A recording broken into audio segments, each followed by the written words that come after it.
मेरा नाम उज्जवल सैनी है। हम लोग ज्योति ग्राम उद्योग संस्थान से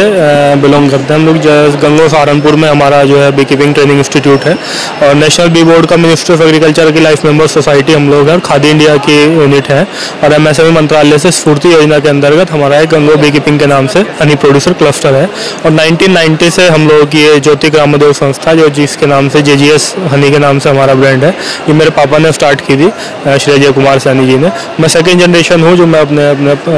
पारिवारिक बिजनेस को आगे बढ़ा रहा हूँ। जी हम लोग बेसिकली बी कीपर्स हैं। 1990 से हम लोग बी कीपिंग कर रहे हैं और अभी हमारे पास करीब 4000 बी बॉक्सेस हैं, यानी कि बी कॉलोनीज अभी 4000 हम लोग कैरी करते हैं और जम्मू कश्मीर से लेके मध्य प्रदेश तक विभिन्न इलाकों में अलग अलग फ्लावरिंग सीजन पे, जैसे जम्मू में मल्टी फ्लोरा के सीजन में जाते हैं, जामुन अलीगढ़ इटावा से कलेक्ट करते हैं, लीची पठानकोट से लेते हैं, स्वीट नीम हिमाचल से लेते हैं, तुलसी राजस्थान से लेते हैं, अजवाइन चित्तौड़गढ़ प्रतापगढ़ रीजन से लेते हैं, यूकेलिप्टस मोहंड और छुटमलपुर के रीजन से लेते हैं,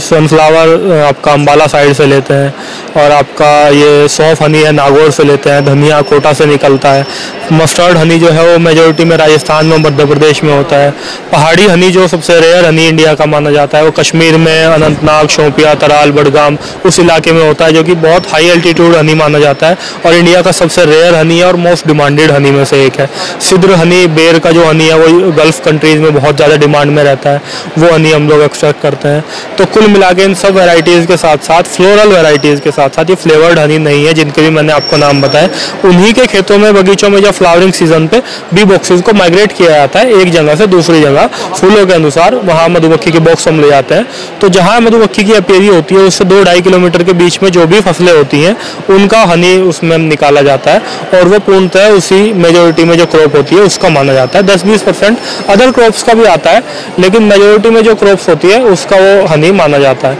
इसी तरीके से मस्टर्ड हनी जो है इंडिया में 70% हनी प्रोडक्शन मस्टर्ड हनी का होता है जो कि टोटली एक्सपोर्ट होता है, क्योंकि मस्टर्ड हनी के साथ यहाँ हिंदुस्तान में एक छोटी सी भ्रांति रहती है कि यहाँ सोचते हैं लोग कि जो शहद जम जाते हैं वो नकली होते हैं या उनमें कुछ मिलावट की जाती है, जबकि ऐसा नहीं होता है। जैसे आपको मैं दिखाना चाहूँगा ये मस्टर्ड हनी है, ये सरसों का शहद है और हिंदुस्तान में सबसे ज़्यादा यही हनी प्रोड्यूस होता है राजस्थान के और मध्य प्रदेश के इलाके से। मस्टर्ड हनी में कुदरती तौर पर ग्लूकोज परसेंटेज बाकी हनी के मुकाबले ज़्यादा होती है, तो ग्लूकोज परसेंटेज की वजह से ही हनी का जमना सुनिश्चित किया जाता है उस फूल के अनुसार, यानी कि जिन फूलों में कुदरती तौर पर ग्लूकोज परसेंटेज ज़्यादा होगी वो हनी उतनी ही तेज़ी से कणिकृत की अवस्था में यानी कि जमने की अवस्था में क्रिस्टलाइजेशन की फॉर्म में जाएंगे सर्दियों में, जब भी तापमान डाउन जाएगा। जैसे सर्दियों में देसी घी जम जाता है हमारा, ऐसे ही सर्दियों में आपके सारे शहद जम जाएंगे। कुछ शहद ऐसे होते हैं जो नहीं जमता है, जैसे जामुन है, अजवाइन है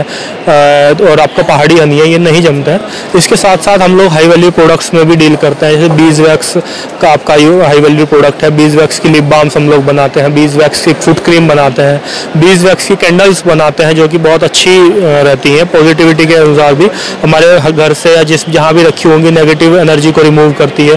और आपका कोई हार्मफुल गैसेज या इमिशन उससे ब्लैक स्मोक नहीं निकलता है।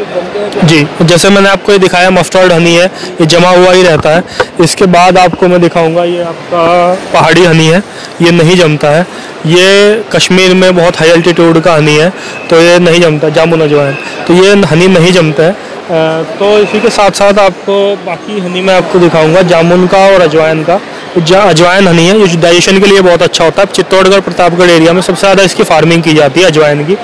और ये आपका जामुन हनी है, जामुन अलीगढ़ इटावा में जामुन के बहुत आयात में बगीचे पाए जाते हैं, अलग अलग अन्य क्षेत्रों में भी है लेकिन हमारा उसी इलाके का है। जामुन शुगर पेशेंट्स के लिए बहुत अच्छा माना जाता है।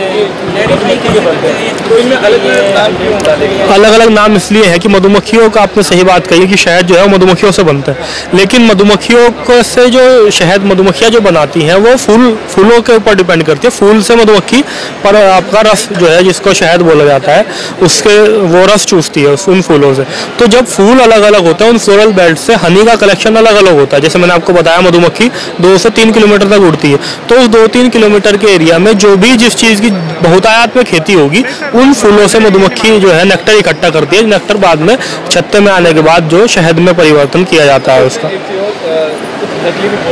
हाँ, जैसे